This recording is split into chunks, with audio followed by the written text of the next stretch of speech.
गोर लागै छी अपने सबके मिथिला संस्कार पर स्वागत करै छी।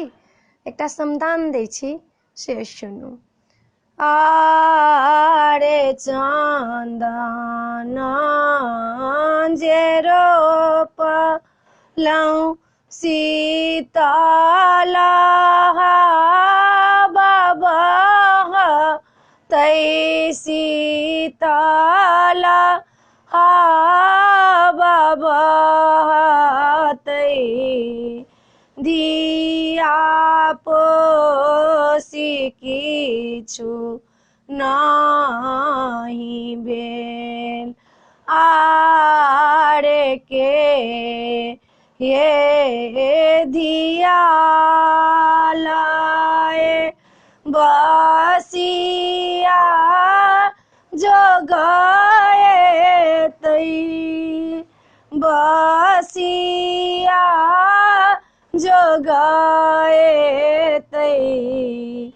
के ये सुतत संग साथ आरे संग ने सहेली सिया के ओ नाही अपना के ओ नाही अपन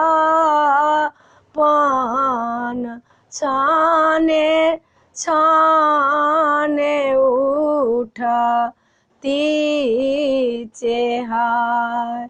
आरे सासुसिया लाए बसिया जोगएती बसिया जोगएती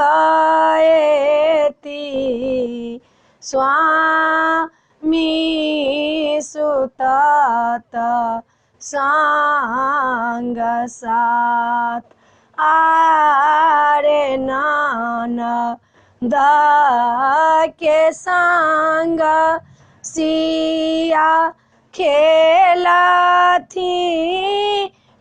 कूदथिन ईश्वर हाय ताय अपन। आरे मैं ये के कहबन पथल भये बैसथिन पथल भये बैसथिन हमहु बैसब हियार। आरे हमहु बैसब हियार। वीडियो में इएह छल।